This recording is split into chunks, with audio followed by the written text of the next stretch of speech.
భారత communist party CPI మాజీ జాతీయ ప్రధాన కార్యదర్శి సురవరం సుధాకర్ రెడ్డి గారు నిన్న రాత్రి అనారోగ్యంతో అకాలం మృతి చెందడం జరిగింది. వారి మృతి పట్ల నిజామాబాద్ సిపిఐ జిల్లా సమితి సంతాపాన్ని తెలియపరుస్తా ఉన్నది.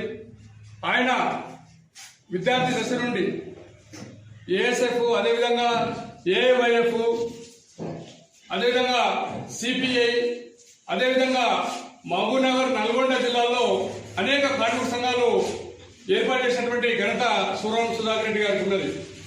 పార్లమెంటు బయట, పార్లమెంటు లోపల కూడా ఆయన ప్రజా సమస్యల కోసం పనిచేయడం జరిగింది. 2 సార్లు పార్లమెంటరీ సభ్యులుగా ఒక మంచి పార్లమెంటేరియన్ గా గుర్తింపు పొందినటువంటి నాయకుడు.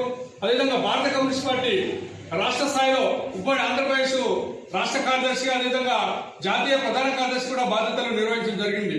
ఆయన కాలంలో ఈ భారతదేశంలో ఉన్నటువంటి ప్రజా సమస్యల పరిష్కారం కోసం ఈ దేశంలో ఉన్నటువంటి విరజెండాలన్నీ కూడా ఏకంగా అని చెప్పేసి అహర్నిశలు కూర్చున్నటువంటి మహానేత లేడు అంటే ఈరోజు భారత కమ్యూనిస్ట్ పార్టీకి తీవ్రని లోటు అని చెప్పేసి సందర్భంగా సిపిఐ పార్టీగా భావిస్తా ఉన్నాం.